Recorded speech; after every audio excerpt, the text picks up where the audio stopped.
नमस्कार। स्वागत है आपका Mahabharat the complete saga season 3 में। आज हम कुरुक्षेत्र युद्ध के दूसरे दिन की घटनाओं की गहराइयों में उतरेंगे। पहले दिन का अंत पांडव खेमे के लिए एक बहुत भारी सदमे जैसा था। एक तरफ युधिष्ठिर का बड़ों से आशीर्वाद लेकर वो धर्म का शिखर छूना, और दूसरी तरफ युद्ध की वो क्रूर सच्चाई। बिल्कुल, जहां उन्होंने अपने 2 युवा राजकुमार उत्तर और श्वेत दोनों को खो दिया। तो पहले दिन का सूरज पांडवों के लिए एक गहरी चिंता लेकर डूबा था। बिल्कुल, और यही वो पॉइंट है जहां से दूसरा दिन शुरू होता है। ये सिर्फ एक नई सुबह नहीं थी, ये हताशा से निकलकर एक नई रणनीति बनाने का दिन था। सही कहा। पहले दिन के नुकसान ने पांडवों को ये एहसास करा दिया था कि ये युद्ध सिर्फ भावनाओं से नहीं जीता जाएगा। इसके लिए रणनीति और पराक्रम दोनों लगेंगे। तो चलिए इसी पर विस्तार से बात करते हैं। पहले दिन की हार के बाद युधिष्ठिर की मनोदशा क्या थी? जाहिर है वो धर्मराज हैं, भावनाओं को बहुत गहराई से महसूस करते हैं।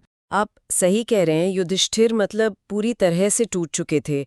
उन्हें लग रहा था कि भीष्म और द्रोण जैसे अजेय योद्धाओं के सामने वो कैसे जीतेंगे। अपनी सेना का मनोबल भी गिरता हुआ देख रहे होंगे। हाँ, और वो खुद भी निराश थे।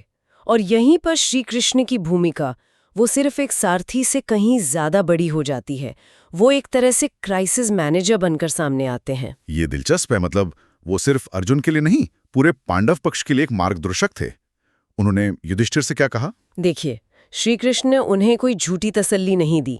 उन्होंने युधिष्ठिर को उनकी अपनी ताकत याद दिलाई। उन्होंने कहा, आप निराश क्यों होते हैं? आपके पास भीम और अर्जुन जैसे भाई हैं, जिनकी बराबरी करने वाला कोई नहीं है। एग्जैक्टली।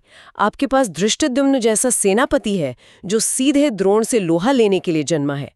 ये आज की लीडरशिप साइकोलॉजी का एक बेहतरीन उदाहरण है। सही बात है। एक अच्छा लीडर अपनी टीम को ये नहीं बताता कि वो क्या करे, बल्कि उन्हें उनकी अपनी क्षमताओं का एहसास कराता है। श्री कृष्ण ने उन्हें याद दिलाया कि ये युद्ध धर्म की स्थापना के लिए है, और अंत में जीत धर्म की ही होगी। बिल्कुल। और इन शब्दों का असर तो जरूर हुआ होगा। एक डूबते हुए इंसान को तिनके का नहीं, एक जहाज का सहारा मिल गया। बिल्कुल। श्री कृष्ण के इन शब्दों ने जैसे पांडव सेना में एक नई ऊर्जा भर दी, और सेनापति धृष्टद्युम्न, वो तो जैसे दुगनी शक्ति से भर गए। अच्छा। उन्होंने तुरंत एक आक्रामक रणनीति बनाई।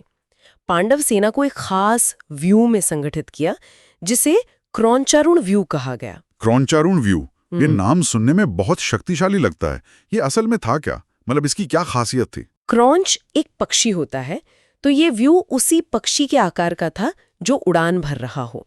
Flying bud formation. हाँ, ये एक बेहद आक्रामक फॉर्मेशन है जिसका मकसद ही दुश्मन की सेना को चीर कर अंदर घुसना होता है। तो अब वो डिफेंसिव नहीं खेल रहे थे? नहीं, बिल्कुल नहीं। और सोचिए, इस पक्षी की चोंच की नोक पर सबसे खतरनाक जगह पर खुद अर्जुन को रखा गया था। वाह। धृष्टद्युम्न और भीम को इस पक्षी की आंखें बनाया गया था, जो दोनों तरफ से हमला कर सकें। ये व्यूह रचना पांडवों की बदली हुई मानसिकता को दिखाती थी। अब वो ऑल आउट अटैक के मूड में थे। हर योद्धा को उसकी काबिलियत के हिसाब से एक स्ट्रेटेजिक पोजीशन दी गई।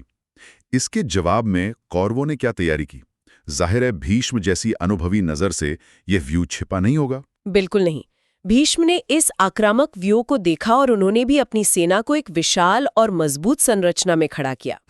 उस व्यू के सबसे आगे उसकी रक्षा करते हुए खुद पितामह भीष्म खड़े थे। उनके पीछे द्रोण, दुर्योधन और बाकी महारथी। तो दोनों सेनाएं आमने सामने थी। एक तरफ आक्रामक क्रोंच पक्षी, दूसरी तरफ एक अभेद्य दीवार। हाँ, और फिर शंखनाद और सिंहनाद से पूरा कुरुक्षेत्र का मैदान गूंज उठा। दूसरे दिन का महायुद्ध शुरू हो चुका था। के पोते अर्जुन आमने सामने। उफ। मुझे ये सोचकर ही हैरानी होती है कि अर्जुन ने अपने प्रिय पितामह पर पहला बाण कैसे चलाया होगा। उस पल उनके मन में क्या चल रहा होगा?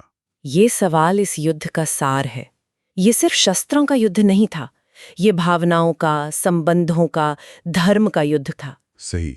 अर्जुन और भीष्म का मुकाबला अविश्वसनीय था। दोनों अपने अपने रथ पर थे और कुछ ही पलों में उनके बाणों से आसमान ढक गया। ओह। ऐसा वर्णन आता है कि सूरज की रोशनी भी उन बाणों के जाल से छनकर आ रही थी। ये सिर्फ एक लड़ाई नहीं थी, ये गुरु और शिष्य के बीच कौशल की पराकाष्ठा थी। कोई किसी से कम नहीं। कोई किसी से कम नहीं। भीष्म जो भी अस्त्र चलाते अर्जुन उसे काट देते, अर्जुन जो भी बाण चलाते भीष्म उसे हवा में ही नष्ट कर देते। तो एक तरह का डेडलॉक था, कोई किसी पर भारी नहीं पड़ रहा था। बिल्कुल, ये एक सम्मानजनक द्वंद्व था। दोनों एक दूसरे को मारना नहीं चाहते थे, लेकिन दोनों ही अपनी अपनी प्रतिज्ञा और कर्तव्य से बंधे थे। ये युद्ध का सबसे सुंदर और सबसे दुखद दृश्य था। और जहां एक तरफ ये गुरु और शिष्य का भावनात्मक युद्ध चल रहा था, वहीं युद्ध क्षेत्र में एक और गुरु शिष्य की जोड़ियां आमने सामने थी, लेकिन उनके बीच सम्मान नहीं बल्कि प्रतिशोध की ज्वार जल रही थी। मैं बात कर रहा हूं द्रोणाचार्य और धृष्टद्युम्न की। सही पकड़ा आपने। ये एक पर्सनल बैटल थी, एक ऐसी लड़ाई जिसका नतीजा पहले से तय था। क्योंकि धृष्टद्युम्न का जन्म ही हाँ, उनका जन्म ही यज्ञ की अग्नि से द्रोण का वध करने के लिए हुआ था।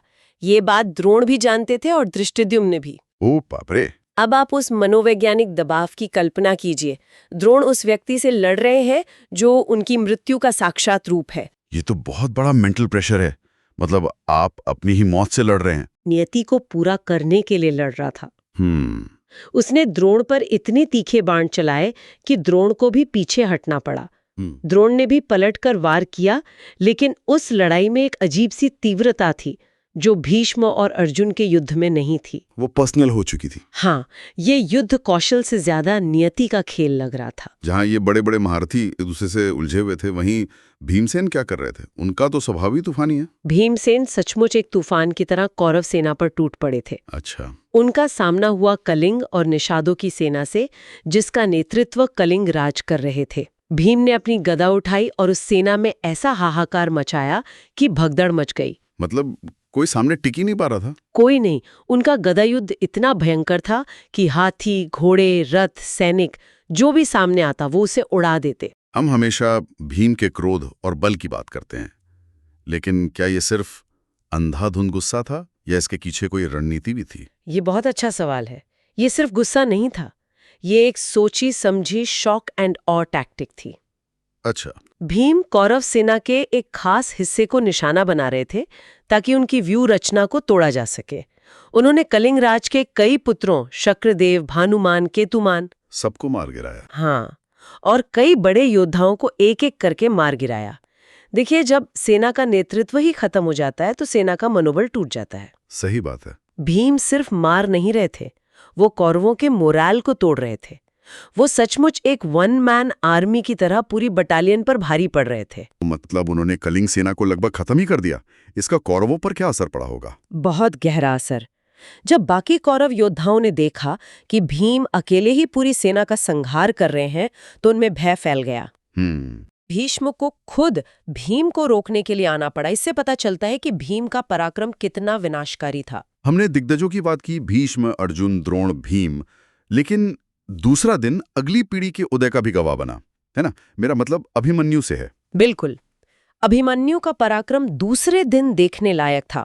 वो अभी सिर्फ एक किशोर था, लेकिन उसका युद्ध कौशल किसी भी महारथी से कम नहीं था। उसने क्या किया? उसने कौरव सेना में घुसकर तबाही मचा दी। उसका सामना दुर्योधन के पुत्र लक्ष्मण से हुआ और उसने लक्ष्मण को बड़ी आसानी से हरा दिया। ओह, मतलब दुर्योधन के बेटे को हराया। ये तो कौरवों के लिए एक बड़ी शर्मिंदगी और पांडवों के लिए बहुत बड़े मोरल बूस्ट की बात रही होगी। यकीनन। सोचिए, पांडवों को ये देखकर कितना गर्व हुआ होगा कि उनकी अगली पीढ़ी भी इतनी पराक्रमी है। अभिमन्यु का पराक्रम ये दिखा रहा था कि पांडवों का भविष्य सुरक्षित है। उसने भीष्म, द्रोण और कृपाचार्य जैसे महारथियों को भी चुनौती दी। अच्छा। उसका साहस और उसकी फुर्ती देखकर कौरव सेना में एक डर बैठ गया था। दूसरे दिन अभिमन्यु का प्रदर्शन उस महापराक्रम की एक झलक थी जो वो आगे दिखाने वाला था। तो कुल मिलाके दूसरा दिन बहुत ही भीषण रहा। हर मोर्चे पर घमासान युद्ध हुआ। दिन का अंत कैसे हुआ? जैसे जैसे सूरज ढलने लगा, युद्ध का शोर भी शांत होने लगा। सूर्यास्त के साथ ही युद्ध के नियमों के अनुसार दोनों सेनाएं अपने अपने शिविरों की ओर लौट गईं। और दिन बहुत विनाशकारी रहा होगा। बहुत। हजारों सैनिक मारे गए, बड़े बड़े महारथी एक दूसरे से टकराए, लेकिन नतीजा कुछ नहीं निकला। मतलब पलड़ा अभी भी किसी एक तरफ झुका नहीं था। नहीं। दूसरा दिन खत्म होने पर यह साफ हो गया था कि ये युद्ध कुछ दिनों में खत्म नहीं होगा। ये एक लंबी, थता देने वाली और विनाशकारी लड़ाई होने वाली थी। पांडवों ने पहले दिन के मुकाबले बेहतर प्रदर्शन किया था, लेकिन कौरवों की सेना अभी भी बहुत मजबूत थी और भीष्म जैसा पहाड़ उनके आगे खड़ा था। तो दूसरे दिन की समाप्ति पर यह स्पष्ट था कि ये युद्ध भावनाओं और व्यक्तिगत संबंधों की भी एक अग्नि परीक्षा बन चुका था। बिल्कुल और हर बड़ा मुकाबला किसी रिश्तेदार, गुरु या शिष्य के बीच हो रहा था। बिल्कुल। और यही सवाल हमें तीसरे दिन की ओर ले जाता है। क्या हुआ जब भीष्म दूसरे दिन के प्रदर्शन से असंतुष्ट होकर तीसरे दिन एक नए संकल्प के साथ मैदान में उतरे? और ऐसी क्या वजह बनी कि श्री कृष्ण, जिन्होंने शस्त्र न उठाने की अपनी प्रतिज्ञा ली थी, इतने क्रोधित हो गए कि वो अपनी प्रतिज्ञा तोड़ने को तैयार हो गए? इन सभी सवालों के जवाबों के साथ हम आपसे फिर मिलेंगे जल्द ही महाभारत द कंप्लीट सागा में।